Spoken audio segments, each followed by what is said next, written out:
Data mu izina rya Yesu byiringiro by'abizera, Mana yacu tugiye kuganira ijambo ry'Imana, ubane natwe udufashe ijambo ry'Imana rigere ku mitima y'abantu, abantu babashe kuzuzwa imbaraga z'umwuka wera, abantu bakizwe nawe, abantu bagukurikire, abantu bakumenye, abantu bagusobanukirwe muri ibi bihe turimo, ibihe by'ubuhenebere bikomeye. Niyo mpamvu tugiye kuganira kuri iri jambo kugira ngo imitima yacu ibashe kumenya ibihe turimo. Urakoze Data, ni mu izina rya Yesu dusenze, amen. Tugiye kuganira ijambo ry'Imana. Uno munsi nagira ngo basabe mubashe gukurikira iri jambo ry'Imana kuko rirakiza imitima yacu, ritwereke n'ukuntu dushobora kumenya ibihe turimo, kuko ni ibihe bikomeye, ibihe by'ubuhenebere Paulo yavuze. Niyo mpamvu tugiye kuganira kuri iri jambo. Turaganira ijambo mu gitabo Paulo yandikiye Timotheo cya kabiri. Hari amagambo usangamo tugiye kuganira impamvu Paulo yanditse kino gitabo. Ni Paulo wacanditse. Hari impamvu yanditse iki gitabo, hari impamvu eshatu yashatse kwandika kino gitabo abwira ubwoko bw'Imana. Impamvu ya mbere, Paulo yari afungiwe hariya muri Rome, afunzwe azira ubutumwa bwiza. Impamvu ya mbere, Paulo yari afite irungu kuko bagenzi bari baramusize adafite abandi bantu ashaka kwandikira ubwoko bw'Imana. Icya mbere yari afite irungu, niyo mpamvu ya mbere. Iya kabiri, yari afite, Paulo yari yarahagaritswe umutima n'ubuzima bw'itorero, bw'amatorero muri icyo gihe cy'itotezwa cy'intumwa. Icya gatatu, Paulo yashatse kwandikira itorero ryo muri Efeso binyuze muri uru rwandiko rwa Timotheo. Ndashaka kugira ngo tuganire iri jambo muri uru rwandiko rwa Timotheo wa kabiri, igice cya gatatu. Ndashaka kugira ngo tuganire hejuru y'ibihe birusha. Ibihe birusha. Paulo yandikira Timotheo, umwana we yakundaga, ashaka kumwandikira uru rwandiko rwo mu bihe birusha. Aramubwira ngo igice cya gatatu nicyo dusoma, ni nacyo tuganiraho. Yamubwiye ibintu byinshi cyane ashaka kumuganiriza kuri ibi bihe birusha. Igice cya gatatu umurongo wa mbere aravuga ngo mumenye yuko mu minsi y'imperuka bizaba ari ibihe birusha. Amubwira amagambo agera ku 19. Aramubwira ngo icya mbere, bizaba ari ibihe bigoranye cyane. Abantu bazaba bikunda, bakunda impiya, birarira, bibona, batukana, batumvira ababyeyi babo, indashima, batarabera, badakunda n'ababo, batuzura, babesherana, batirinda, bagira urugomo, badakunda ibyiza, bagambana ibyigenge, bikakaza, badakunda ibibanezeza aho gukunda Imana, bafite ishusho yo kwera ariko bahakana imbaraga zabo. Ayo ni amagambo Paulo yabwiye Timotheo, amubwira ko agomba kwirinda abo bantu. Bwana asifiwe. Bagomba kwirinda abo bantu bafite ayo magambo, kuko ayo magambo atuma imitima ya benshi isubira inyuma iyo ushobora kuganira nabo, iyo ushobora kuvugana nabo. Ariko Paulo yashatse kubwira abantu ko bagomba kwirinda ibyo bintu. Aya magambo arababaje, atuma imitima ya benshi isubira inyuma. Yaravuze ngo wirinde abantu bikunda. Abantu barikunda, bakunda ubuzima bwabo, bakunda imibereho yabo, bakunda kutanezezwa nuko abandi babayeho. Ariko Paulo aravuga ngo abo bantu uzabirinde, ngo bikunda. Kandi abantu bikunda, Bibiliya ntabwo ibashaka. Bibiliya ashaka ngo dukundane kuko urukundo ruva ku Mana. Mu Kristo muvandimwe, ijambo ry'Imana ko rirakwinginga ngo ukundane, ariko reka abantu bikunda, kuko abantu bikunda ni abantu batagira ubunyangamugayo, ni abantu babaho Pawulo aravuga ngo aba bantu bafite ingeso itari nziza ngo barikunda. Ikindi cya kabiri aravuga ngo bakunda impiya. Abo bantu bakunda impiya ni abantu bakunda ifaranga. Abantu bakunda ifaranga ntibakunda Imana. Iyo mvuga ifaranga ni ibintu bigoranye, ni ubuzima bw'abantu benshi, ariko umwanditsi yaravuze ngo ntugafatikanye n'abo bantu. Timoteyo nk'umwana wa Pawulo yakundaga, Pawulo aramubwira ngo uzirinda abo bantu bakunda impiya, kuko muri ibyo bihe bizaba ari ibihe birusha badakunda Imana, ahubwo bakunze impiya bashaka ifaranga. Icya gatatu aravuga ngo barirarira, ni abantu badakunda abantu, birarira. Ikindi ngo baribona. Abantu birarira ni nabo bagira uwo mutima w'ubwibone. Urumva, ntibashaka abandi bantu, ntibashaka ibindi bintu by'abandi, bashaka barirarira, baribona. Ikindi baratukana, abantu buzuye ibitutsi mu mitima yabo. Pawulo aravuga ngo abo bantu uzabirinde.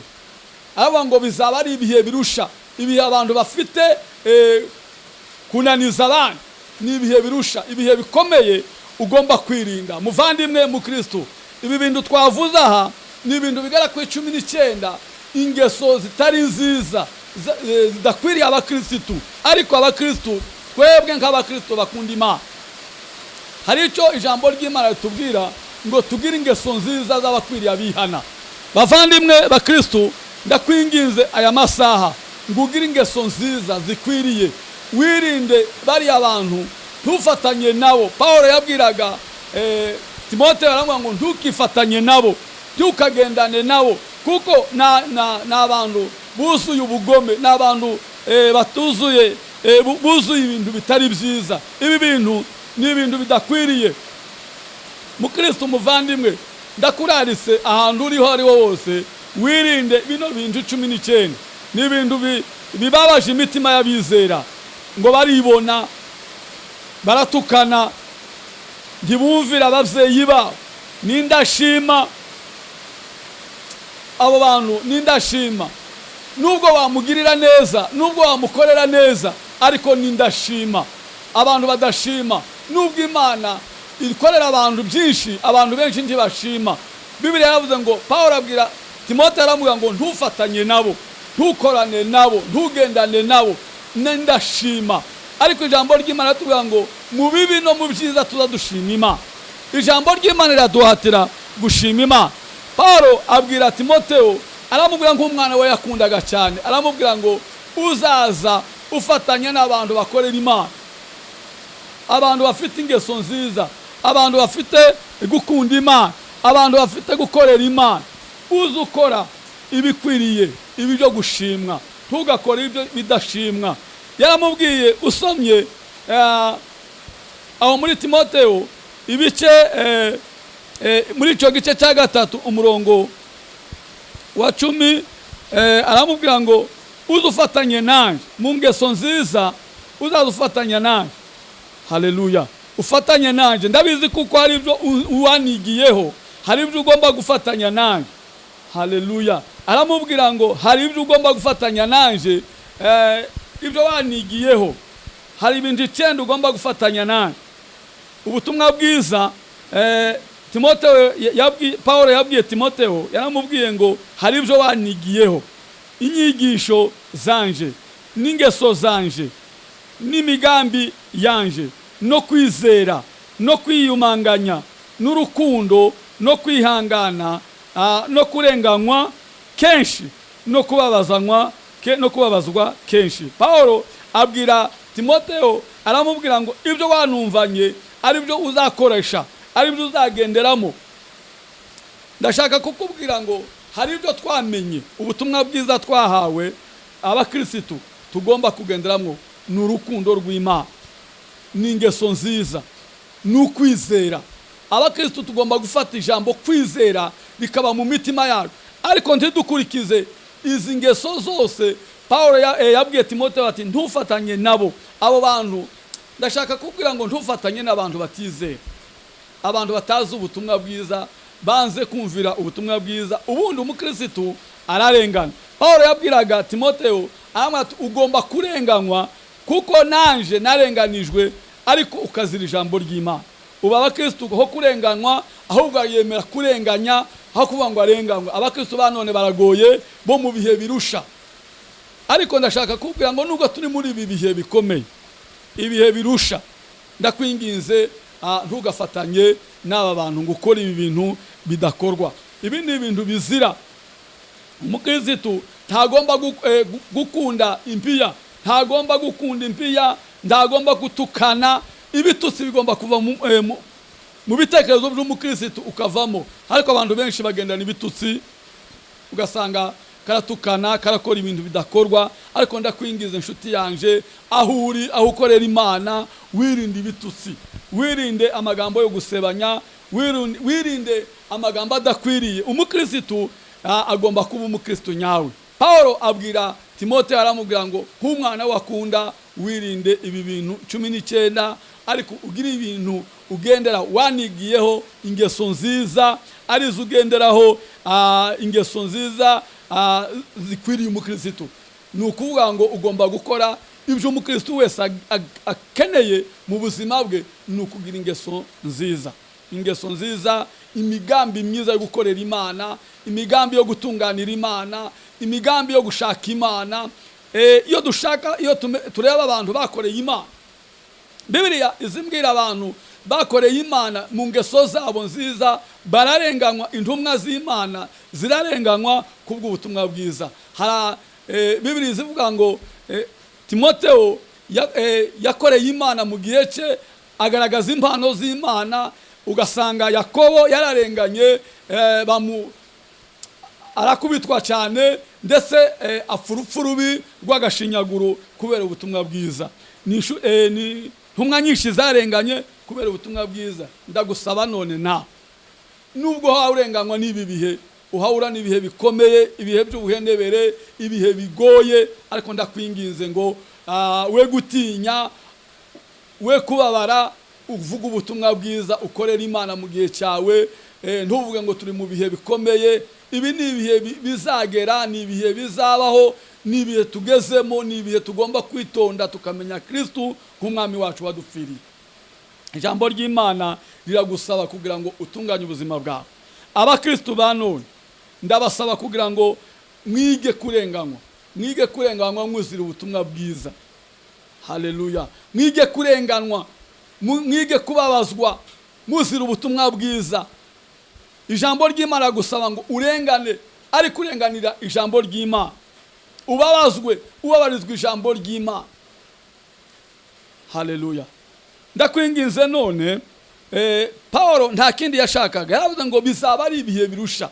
Nubwo turi muri none, muri ibi bihe bya corona, ubukunukuramukwa kw'isi, ariko ntituragera mu bihe bikomeye cyane, ibihe by'intambara zikomeye. Ariko icyo ngusaba none, umenye ko ibihe tugezemo ari ibihe birusha. Muvandimwe mu Kristo ushaka Imana, emera kurenganywa, emera kubabazwa, ariko uzira ijambo ry'Imana. Ukunde Kristo, kuko nukunda Kristo uzababazwa, nukunda Kristo uzarengana, nukunda Kristo uzababazwa mu buryo bukomeye. Nta kindi nakubwira, nuko umenya ko gukunda Kristo ugomba kubabazwa, ugomba kurengana. Hariho abantu benshi bumva ko gukunda Kristo ni umunyenga. Oya, harimo kubabara, harimo kurengana, harimo kuzira ijambo ry'Imana. Ubu turi mu bihe by'ubuhenebere bigoranye cyane, abantu badakunda Imana, ahubwo bagakunda isi kurutisha Imana. Iyo tuja ni bwami mu ijuru, iyo tuja ni kwa data, aho Paulo yavuze ngo iwacu ni mu ijuru, niho dutegereje umukiza wacu ko azava, uzaja guhindura imibiri yacu yo gucishwa bugufi, akazayishushanya n'umubiri w'ubwiza bwe. Nubwo turengana none, nubwo tubabazwa none, ariko dufite igihugu tuzaja kubamwo, igihugu cy'abera. Niyo mpamvu Paulo yazize ubutumwa, apfira i Roma, arababazwa ku bwa Kristo. Ndagusaba kwinginga ngo nubwo turengana, ariko dufite aho tuzaja kuruhuka mu bwami bw'Imana. Ijambo ry'Imana riragusaba ngo nubwo ubabara, ariko ntugahemuke, ntugakora ibidakorwa, ngo utukane, uvuge ibitari byo. Paulo nta kindi bamuzizaga, nuko yavugaga ukuri, tugomba kuvuga ukuri bavandimwe, tugakorera Imana mu bihe byacu. Muri ibi bihe tugakorera Imana, dukorera Imana nk'abazaje kuragwa ubwami bw'Imana, dukorera Imana nk'abazaje kuba mu bwami bw'Imana. Icyo mbashishikariza, nubwo turi mu bihe bigoranye, ariko twe gukora ibidakwiriye. Ijambo ry'Imana ribaheze umugisha, ribaheze gukorera Imana nubwo turi mu bihe bigoranye. Icyo nicyo nashakaga kuvuga cyane, dukorera Imana nubwo turi mu bihe bigoranye, nubwo turi mu bihe birusha, nubwo turi mu kaga gakomeye, ariko dukorera Imana. Nubwo turi mu bihe umuntu atobana uko yabivuga, ni ibihe bibabaje, ariko dukorera Imana. Ijambo ry'Imana ribafashe. Nije warubagejejeho ubutumwa bwiza, pastor wa Restoration Church Paruwasi ya Nyagatare. Izina nitwa Mureta Jacques. Nashaka kugira ngo mbageze iryo jambo, nubwo turi mu bihe birusha, ariko dukorera Imana mu gihe cyacu. Ijambo ry'Imana ribafashe. Reka dusenge dushima. Data, mu izina rya Yesu, ndagushimiye kuko wabanye natwe muri uno mugoroba wa none, cyangwa se aya masaha, tuganira ijambo ry'Imana. Ukomeze ubane natwe, utugirire neza, twambika imbaraga zo kunesha. Abantu bamenye ibihe turimo, bakorera Imana mu gihe cyabo, bareke ibidakwiriye, ahubwo bashake ibikwiriye, ari byo kumenya Imana. Icyubahiro kibi cyawe iteka ryose, ni mu izina rya Yesu, amen.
Aho nzaba